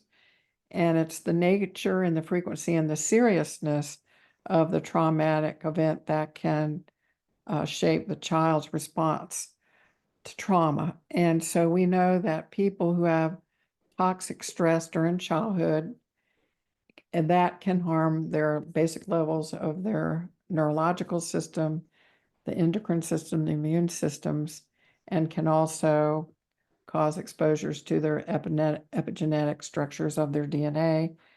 There's changes in brain, and because of all that, they have trouble struggling to learn and complete schooling. And then there's a high propensity for them to go off and develop chronic diseases and mental health challenges, and having difficulty forming healthy and stable relationships, as well as holding jobs in a stable way. So compared to those who reported no adverse child events, some people have a higher incidence of MIs, asthma, mental distress, and the ACEs scores go from 1 to 3, 4 to 6, or 7 to 9 on the scores. We're going to do those in a minute. And the reports of coronary heart disease and stroke were higher for those who reported 4 to 6 and 7 to 9 ACEs, and the odds of diabetes were higher for those reporting 1 to 3 and 4 to 6 ACEs scores. So the conclusions of all that is that these findings underscore the importance of child maltreatment and prevention as a way to mitigate adult morbidity and mortality. There's just a couple more slides that this is adverse childhood events can have lasting effects, and it talks about lasting effects on health with obesity and diabetes and depression and heart disease, behaviors like smoking and alcoholism and drug use, and then life potential like dropping out of school, academic loss, and time from work. And when you get over a score of 5, that's when you're going to see a pattern with more chronic diseases. So what can be done to prevent them is the long-term effects of adverse childhood events can cause disruptive neurodevelopment, social cognitive impairment, health risk behaviors, impacts on the life potential, disease, and early death. And then prevention strategies would be in schools, strengthen economic support to families, family workplace policies promote social norms against violence and adversity. Again, this might be legislation and public education, create strong starts for children, teach skills to children about social emotional learning and parenting, and connect youth to caring adults and intervene to lessen these long-term effects. So what do we do when we have a client that's got deep psychological wounds in a coaching session or in our inpatient advocacy session? And you will have them. I'm not going to talk about these case studies because we're just going to spend some time on ourselves, but this book here is priceless. How many of you know about this book, The Body Keeps the Score? Brain, Mind, and Body in the Healing of Trauma by Bessel van der Kolk. He is a neuroscientist, and it is a spectacular book. And it talks all about what's going on in the cell level with trauma and how it affects all of our body systems, and that there are ways to help us move through these traumatic experiences. So he is a clinician and a researcher at Harvard and Boston. University's got 150 academic papers and has also done studies on the effectiveness of yoga, eye movement, desensitization, reprogramming, neurofeedback, theater, and other methods for treating trauma. So what I'm going to do is have us all do our ACEs score. And I'm going to read you these questions. I already know what my score is. And then I'm going to let you go into breakout groups and share your ACEs scores, and then we'll come back. Okay. So I think there are a total of 9 questions. Okay. And you're going to answer yes or no. And I'm going to read them slowly. Let me just check on something. I think it's 9. Yep. 10. So here we go. Number 1. Did a parent or other adult in the household often swear at you, insult you, put you down, or humiliate you, or act in a way that made you afraid that you might be physically hurt? If yes, enter 1. That's question 1. Question 2. Did a parent or other adult in the household often push, grab, slap, or throw something at you, or ever hit you so hard you had marks or were injured? If yes, enter 1. Number 3, did an adult or person at least 5 years older than you ever touch or fondle you, or have you touch their body in a sexual way, or attempt or actually have oral, anal, or vaginal intercourse with you? Yes or no? If yes, enter 1. Number 4, did you often feel that no one in your family loved you or thought you were important or special, or your family didn't look out for each other, feel close to each other, or support each other? If yes, enter 1. Number 5, did you often feel that you didn't have enough to eat, had to wear dirty clothes, and had no one to protect you, or your parents were too drunk or high to take care of you or take you to the doctor if you were sick? If yes, enter 1. Number 6, were your parents ever separated or divorced? If yes, enter 1. Number 7, were any of your parents or other adult caregivers often pushed, grabbed, slapped, or had something thrown at them, or sometimes or often kicked, bitten, hit with a fist, or hit with something hard, or ever repeatedly hit over at least a few minutes or threatened with a gun or knife? If yes, enter 1. Number 9, did you live with anyone who is a problem drinker or alcoholic or who used street drugs? If yes, enter 1. And the last question, or 2 more, was a household member depressed or mentally ill, or did a household member attempt suicide? If yes, enter 1. Number 10, did a household member go to prison? If yes, enter 1. So we're going to go into breakout groups. Does anybody have any questions before we go? This is always a hard exercise for us, but it's important for us as advocates to know our own scores so we can work with people who have been through things like this too. Okay? Karen, I have one quick question. I noticed on that assessment tool, they didn't have a question about either or parents dying, at a young age. They didn't have that in there, which okay. Yeah. You Got know, it. all I can tell you is that this is the tool Right. we have now, and maybe Got it it. will be revised. Okay. Okay. All right. Any other questions before we break out? So we'll come back in about 10 minutes, and maybe 10 minutes. Yeah, 10 minutes. Okay.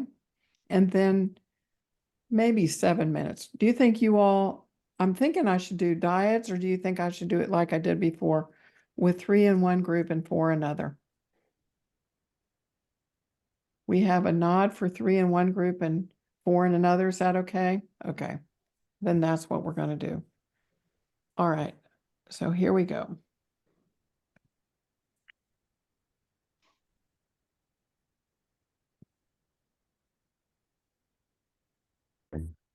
Okay.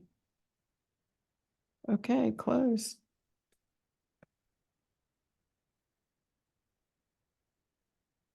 So have you ever been to that place? It's tucked back behind Subaru on Tunnel Road. You don't even know it's there. I haven't. Yeah.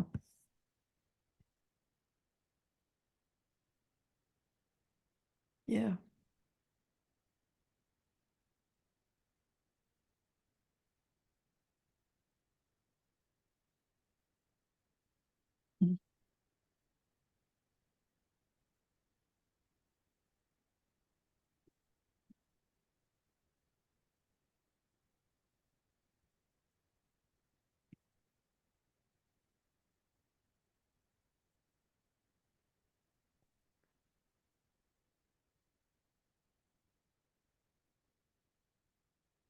Oh, 6 seconds. Okay.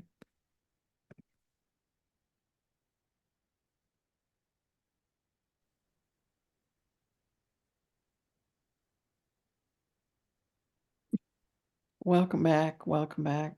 All right.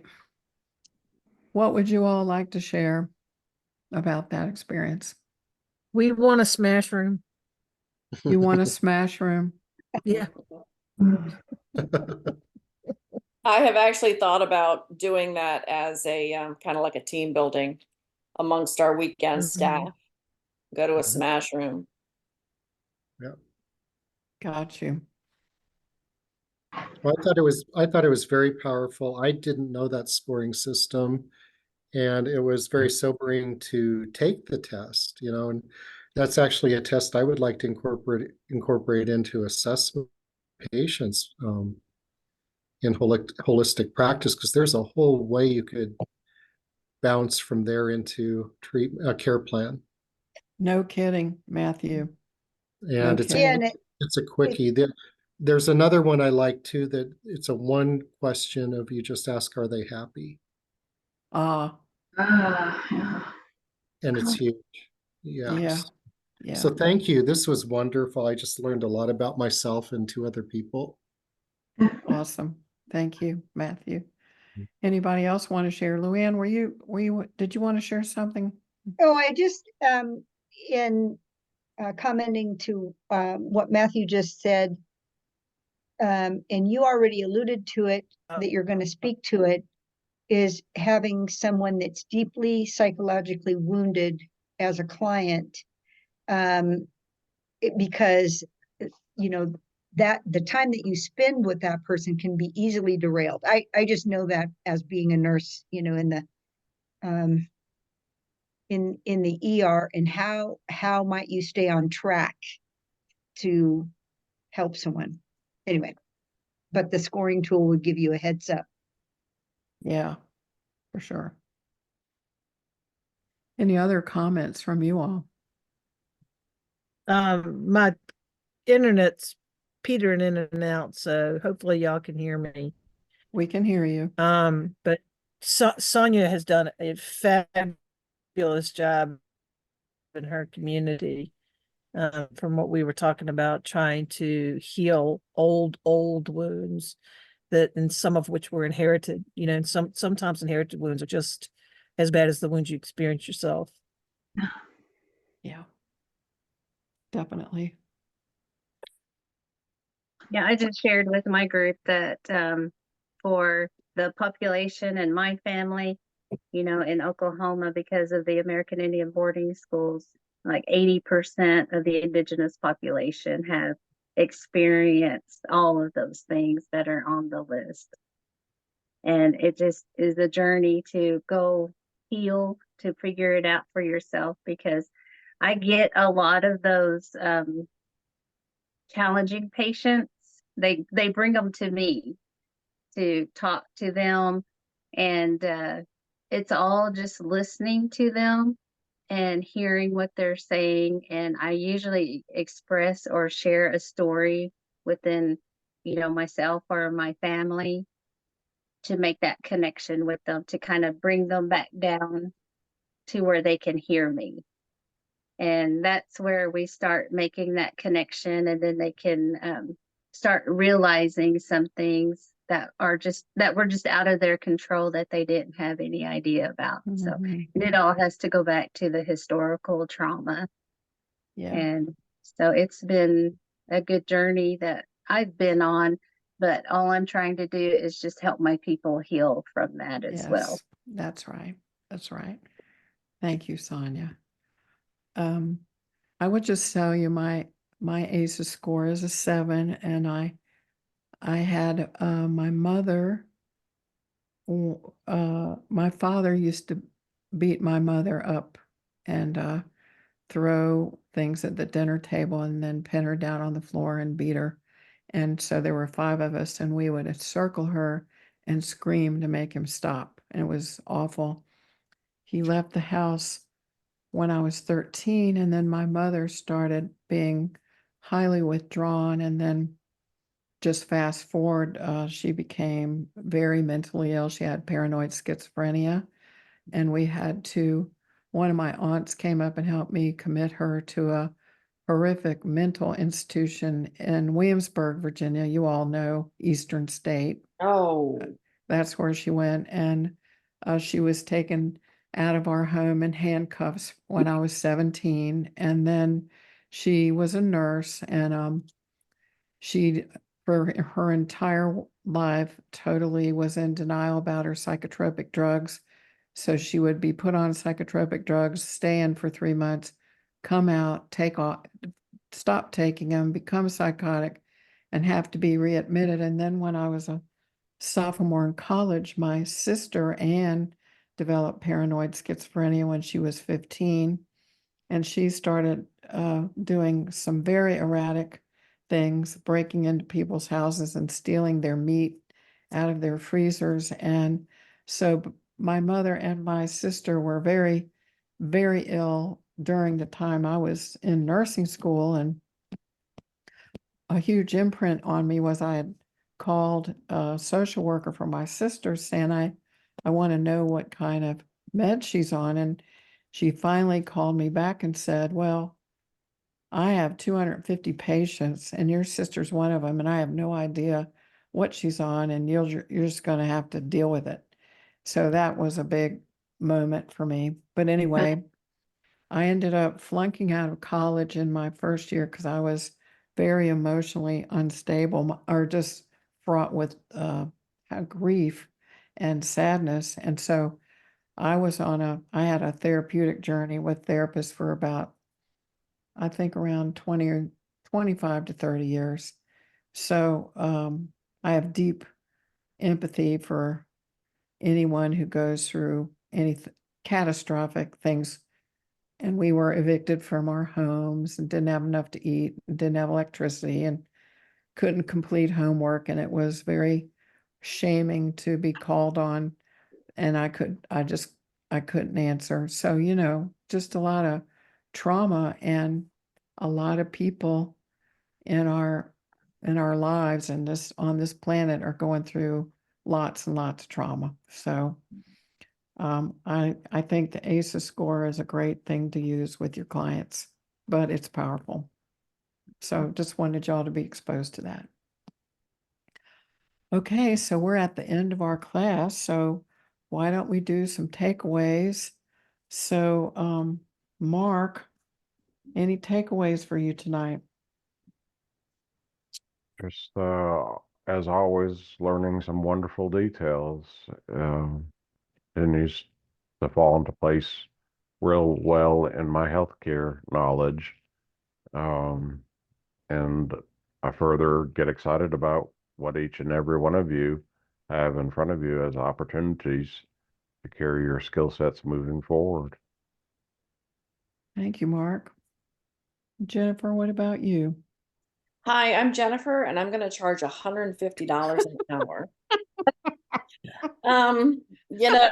I love the breakout sessions. I kind of feel like, it's like, what's behind magic door number 1 or whatever when we go into the breakout sessions. And I love the individual attention that we get to kind of share, and the little things we got to share. And I would love to ask if at some point we can share our phone numbers and, text each other during the week to you just see how everybody's doing, or, Yes. if Sabrina's feeling better or what. Yeah, if you all, I can send you each other's phone numbers, or if you feel up to putting it in there now, you can go ahead and get it now. It might take me a couple days to get each other's numbers, but yes, please do that. Be awesome. Totally awesome. Okay, Liz, what about you?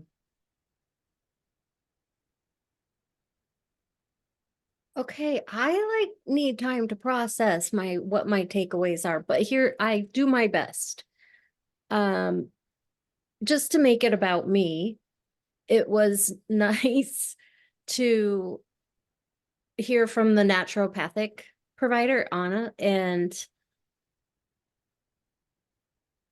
that I've been how I am for a very long period of time. It's nice to actually be in a group that can appreciate that. And I got a lot out of the breakout sessions. And I just appreciate people sharing. Those can be difficult things to share. Absolutely. That's it for now. Thank you, Lisa. And Lisa N. Yes. I think I'm not muted. Yeah, okay, good. I didn't know about unsalted organic butter. That one is I buy the grass fed, but that's so interesting about the water, any contaminants going into the butter. So that is a biggie.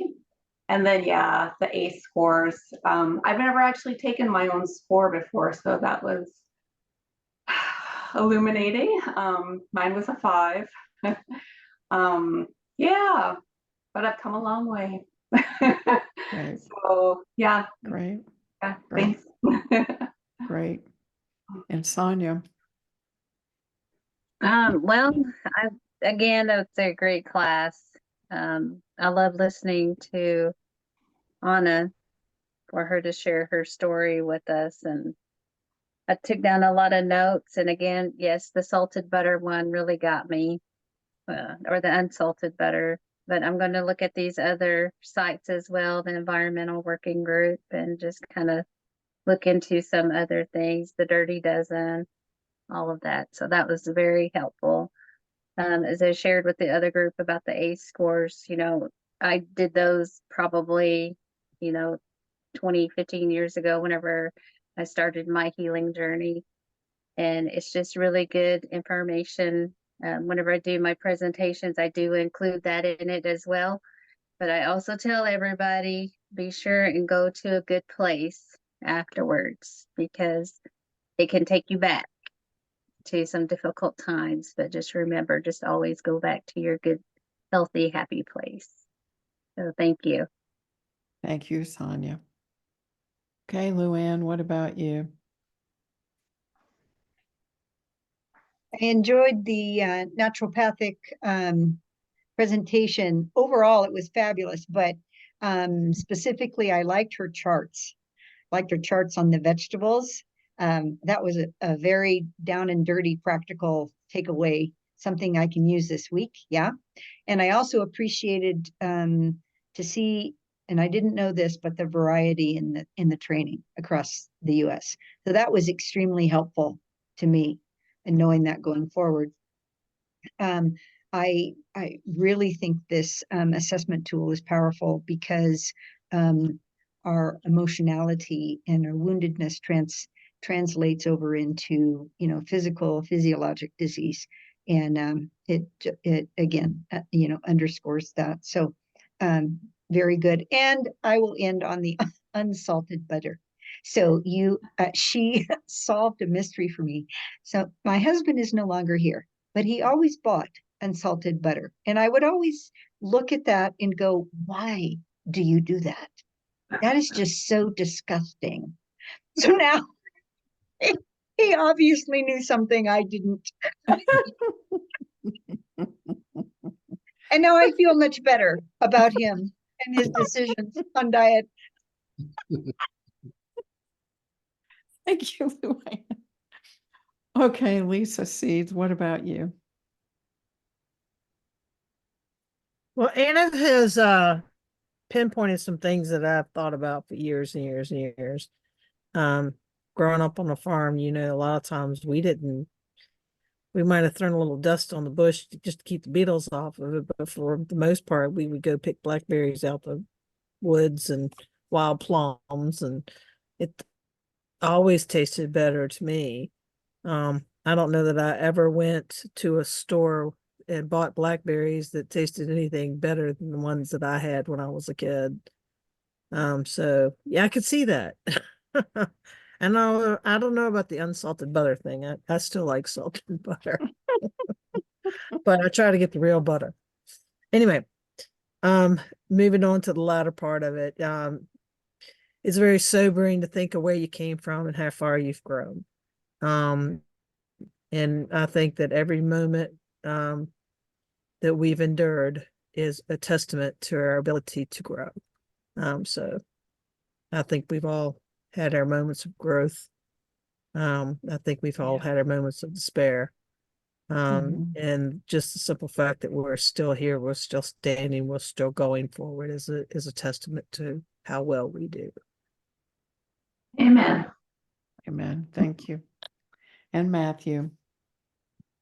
Well, I took notes with her. One of the things I loved about her was where she said, interview your patients, before you start. And, as I'm trying to learn how to do my own practicing now, and when we do start doing patient advocacy, boy, is that relevant. And which of course ties into the ACE score, right there. I got a lot out of starting to do unsalted butter. That was a big hit. And that was really rich, you telling us your story, Karen. And that was very, very rich. Thank you. I feel like our class, my biggest takeaway is I feel like we just turned a corner this class. So maybe that was expected with you, Karen. Maybe you knew that would happen, but I feel different after this class. Awesome. Thank you all for your sweet, kind remarks and heartfelt sharing. And I think everybody's got their number in the chat. So I'm not going to turn off the screen until you all get them all jotted down. And then as you leave, I know that you will have gotten them. You could take pictures, like Matthew's taking pictures. That'd be quick. So I'll just stay and say, don't forget, we're not meeting next week. No meeting next week. So the Richmond girls, we're going to Chincoteague next week. So Chesterfield, amen. And Are we going to see the horses? we'll probably see a few scattered horses. Are they like wild horses? Yeah, they're wild. They're over on something called Assateague Island. So Yeah. it's a lot of beautiful wildlife. Is it time for the spring swim? Are y'all going to go watch that? No, it's July. It's always the last weekend of July. Yeah. The horse swim. Yeah.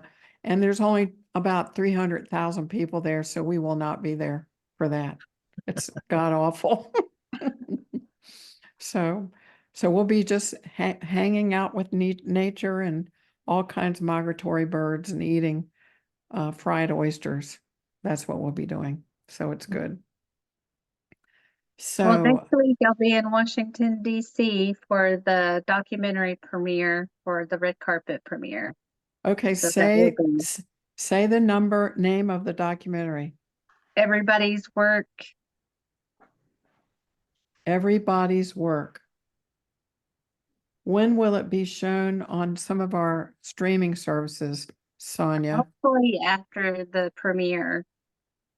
Okay. Hopefully so after maybe Friday, because I have several people that have been asking about it too. So once I get that information out, then I'll We share send that it. with everybody. Mhm. That's wonderful. And tell us again about what the content, what's this about, this It's documentary? about racism in nursing. It's listening to the stories of, I guess, women of color in nursing and kind of learning a more thorough history of nursing and just our journeys, what we've been through. And Wow. but, yeah, we're excited. We're really excited about going and seeing how it's going to be. And I've never been on a red carpet premiere before, so this is really interesting. Okay. We look forward to pictures Yeah. and stories next time. Okay. Yeah. Okay. Well, if you're in Awesome. Richmond and you want to come after your documentary, the Arts in the Park is this weekend. So it's a lot of fun, lots of different stuff. Just let me know if you want us to pick you up anything. All right. Okay. All right. Has everybody got their the phone numbers of everyone? And if you don't, if you can just, I can just go ahead and send you again. But if you got everybody's number, then I think we're good. We feel good? All right. All right. Well, you know what time it is. Yes, indeedy. Thank you. Thank you. Have a good week off. We'll see you on the 15th. Okay. Bye, everyone. Bye. Bye.